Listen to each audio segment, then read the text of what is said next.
China executed some of its own top officials for corruption.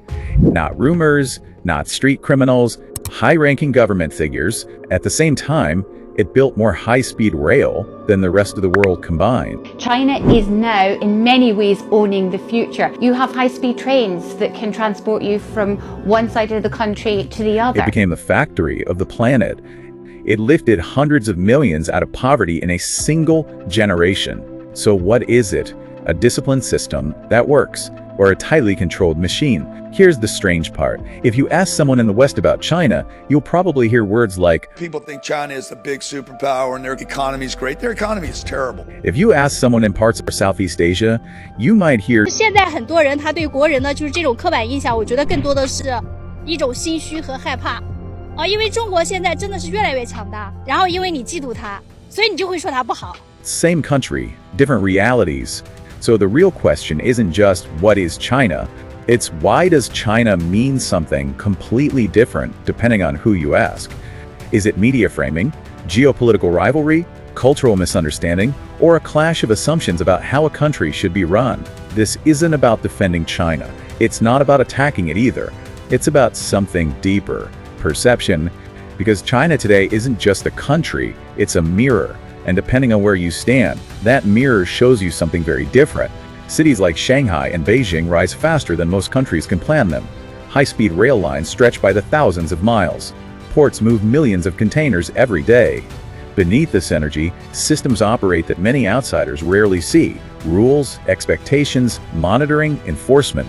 Anti-corruption campaigns, for example, have investigated officials at all levels, from local administrators to top leaders, sometimes with severe consequences. It's a system that emphasizes discipline and accountability. For many everyday citizens, these aren't political slogans. They are part of the structure within which daily life unfolds: stability, economic opportunity, social order. But outside, the conversation often sounds very different. Make no mistake, this is China versus the world. They have put these unacceptable export controls on the entire world. China is a command and control economy, and we and our allies will neither be commanded nor controlled. They are a state economy, and we are not going to let a group of bureaucrats in Beijing try to manage the global supply chain.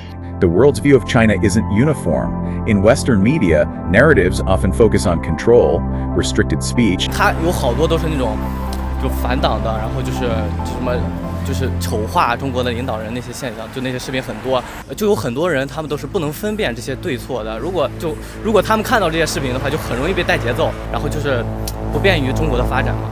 In other regions, China is seen as a development partner.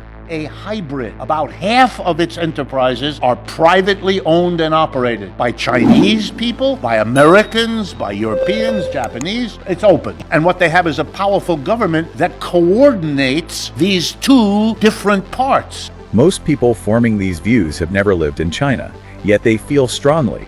This is because perception is shaped by repetition. Headlines, commentary, social media fragments, viral clips. Each piece becomes part of a larger mosaic, sometimes accurate, sometimes incomplete, sometimes contradictory. Both narratives contain elements of truth and bias. Neither fully describes lived reality, just different frames of it. Humans respond strongly to narrative because we rely on stories to make sense of complexity. We fill gaps with assumptions, often without realizing it. This means global perception says as much about the observer as about the observed. Admiration or fear, both are valid human reactions, shaped by personal values, experiences, and exposure. Discussions about internet access illustrate this well.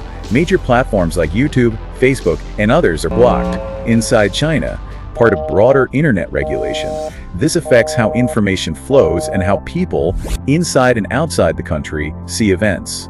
These dynamics contribute to the global conversation, not just about politics, but about how societies manage information, identity, and influence. All these perspectives, admiration, critique, uncertainty, reflect something deeper about how humans interpret power, structure, and difference. Understanding China is not about choosing categories like good or bad. It's about recognizing complexity, seeing that multiple truths can coexist. Perception is shaped by narrative, what we notice, what we ignore, what we repeat, and how we contextualize it. It's not just about China, it's about how we see the world. So pause, reflect, observe, because the mirror we see isn't just China, it's a reflection of us.